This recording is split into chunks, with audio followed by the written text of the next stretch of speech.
Hey everybody, it's Dave and here comes Bo. We're headed out to the yard today. The last few days have been actually pretty overcast here. We had some rain Tuesday and it was very, very humid, but it has dried out a little bit. And I'm going to take you on a tour of the yard and show you what I did this week. One thing was I spent a couple hours and cut and edged all the grass that was hiding the brickwork I put in over the winter. So there's still a whole lot to do, but that at least is one step and it looks pretty good. The iris nata down here, which was a beautiful white flower, that is about to get cut back. This is August, and this is the time to go ahead and prune back the irises and also the bearded iris as well. So when you start to see these available in the retail garden centers and online, as far as transplanting and shipping and all of that, it is definitely time to prune them back in the garden. Let's see what else is going on this week. I do want to show you a close-up of the Arabian jasmine. Bo is pointing out the Scaviola again, and it looks terrific. Very low to the ground. Still no buds yet on the Peruvian daffodils, but I'm still hopeful. This is the beautiful Margaret Merrill. Got another one up here. Also, with the hotter weather, the blooms are naturally going to be smaller than they are during different times of the year. I also noticed a bloom on this rose here, and I'm quite honestly not sure if the rose was tagged correctly. This is supposed to be Caroline de Monaco. I don't know if that is correct or not. Let's see, back behind here, we do have the beautiful conifer. The conifers have held up really well over the course of the summer. And again, just something that surprised me a little bit. Look at the dahlias, just about another week on those and they'll be done, and then we'll cut them back. Also want to point out the the Corsican mint.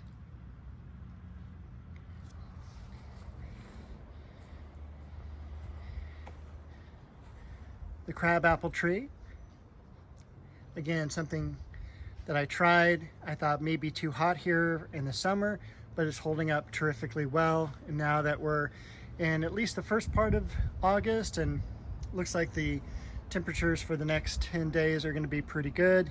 I'm just keeping my fingers crossed that it will acclimatize to this area and do very well. The lilies are just about done for the Casablanca. There was one more bloom back there. Tournament of Roses looks like it's going to put out a few more blooms shortly.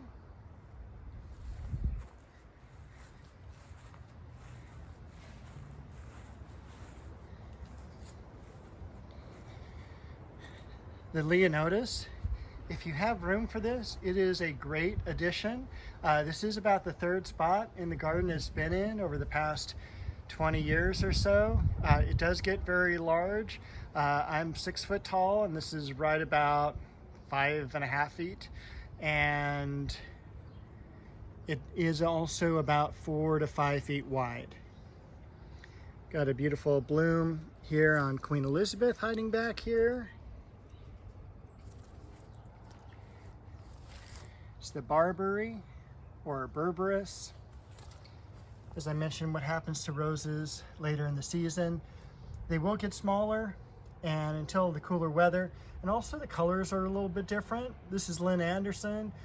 She normally has a very rigid line of dark pink around the edge of the petals, and here that is just not the case. It's almost all one color now. The catmint has done very, very well this season. It's something I would put in other parts of the garden. And I did cut half of it back, and this is how fast it's grown back. I cut it back to clear out the area for the bearded iris pruning, and we're now about 2 to 3 weeks from that, so you can kind of see how it's beginning to grow back. I do have to do a little bit of thinning. Usually the edges of the older leaves also tend to die away. As you can kind of see on this here, they just need to be pulled out. Nothing that hurts the plant or anything like that. But again, now is the time to prune the bearded iris. Make sure to remove all the foliage just because it is prone to white flies, and we don't want to leave that in the garden.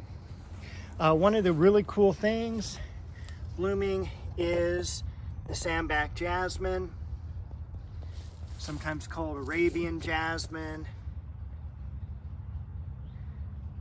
and that is one of my favorite fragrances. You have to get right up to the flower to smell the fragrance, but that is okay. At least it's not overpowering in the yard. And that is sterling silver, one of the old-time favorites. We'll head over here, check out the peonies. All the container plants are doing well now that I put them in a little bit more shade. Those will be in the ground probably in another month or so.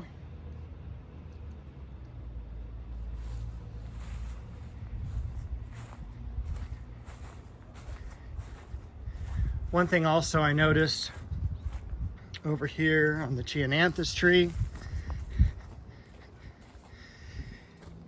is that after it blossoms, there is a fruit that gets set, and I'm sure it's for the birds. I'm sure it's not edible. But look at the coloring of it. I wasn't expecting it to color up like that. And so that makes it even more attractive to the birds. And hopefully they know that I have a cat. Otherwise, she will have a field day out here. Silver Dragon Liriope. And I was able to move that off of the agastache there. I was able to uncover these for a couple of days with the cooler weather and overcast weather, so they got to breathe a little, and probably about again another month I'll be able to take that down permanently once the sun provides a little bit lower angle and some more shade of where those are. Over here we did have a couple off blooms on the bee balm or Monarda. The pomegranate just slightly giving some color as well. Not a whole lot to report through here, except back there, one of the euphorbias is coming up. I put that outside a number of years ago, maybe 2 years ago, and it survived the winters and everything like that. One of my friends gave me that as a cutting off of a plant he had. So I had it for about 20 years.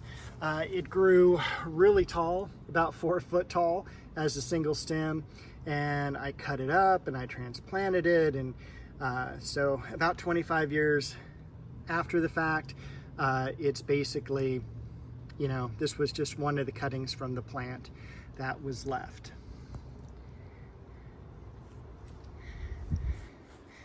You can see a lot of the edge burn on the Japanese maple. We are toward the end of summer now, and that is unfortunately something that does happen to the Japanese maples here in Southern California. The carrot's doing really well. And I had also mentioned, and we don't have to go that far back into that pathway, but I'd also mentioned for leaf burning, it is very common for the magnolia to do that as well. Again, nothing wrong with the plant, it's just physiology. It's gonna burn all the way probably to about the halfway point. So it is happening on several of the leaves. It's right on time, because normally by about August 15th, that's when we see all that. I don't want to call it damage because it's not damage. And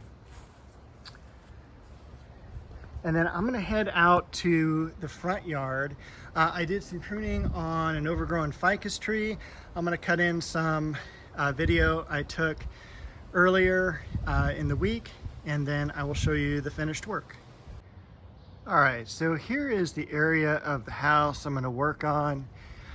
It's primarily pruning this ficus tree. It's gotten way out of control. And also I'm going to be pruning the fortnight lilies down below. The camellia we're actually going to leave because camellias bloom on what's called year-old wood, meaning that it takes almost a full year for the camellias to produce their blossoms. If you cut them mid-year, like right now, they're not going to bloom for the season. So make sure to only prune your camellias as soon as they're done blooming in the springtime. And Even Bo says that is the thing to do. So you also want to assemble your tools prior to working. Of course, a shovel and rake for the debris, a pair of loppers, and loppers are the kind of semicircle arc there. They're for larger branches, usually 1/2 inch and larger, and then a pair of head shears for just the general real thin shaping of the plant. A ladder is always good, and a faithful cat, just in case like there's mice in the tree or something. So let's get started. Depending on the plant that you prune, it may or may not bleed. And so you can kind of see here on the ficus tree that we're getting some sap here at the very end. That's very, very common. No plant is anemic, so it's not going to bleed to death or anything like that. But it's just a very, very common thing for certain plants to do. Ficus trees, anything in the Euphorbia family has this particularly white sap that is very, very sticky, somewhat annoying because it can get on the pruners and shears and gum things up a bit, but it is just the natural response of the plant after it's been cut, and there is nothing to worry about if you have this issue. So I was hoping to finish all of this before the video this week, but I didn't quite do it. This is about an hour's worth of pruning, and that was about all my body could take with the twisting and turning on the ladder. You'll see that the right hand side is down a little bit lower than the left. The left side will be cut back even more to be even with the right hand side. One thing that was kind of cool though was that the Stephanotis vine, which is this here, was still budding and blooming. This is an off bloom for it. Normally it blooms in June, hence it's associated with a lot of weddings and wedding bouquets and such. But being wrapped into the ficus tree, it had gotten some extra shade and thought it was still June. So that's where I am right now. I still got below to prune. I'll probably give you an update on that next week. Keep in mind with pruning, depending on the plant, is the different times of year you're going to prune it. So on a ficus tree here in Southern California, we're pretty blessed. You're just not going to prune it in the midwinter, but it is a plant that can frost and it can also sunburn. So this is on the north side, it's also on the east side. So it's got a lot of protection, hence the camellia behind it. And I did want to be a little bit careful on the camellia because there was a gigantic tree there that was cut down over the winter. It hasn't really leafed out a whole lot yet, but it'll again create a little bit more shade here. And there was some sunburning on the camellia. You can kind of see a little bit on the edges of the leaves there, but overall not bad considering the weather and the exposure. So I think that is it for this week. Bo and I wish you a very happy week, and we will see you next weekend with another video.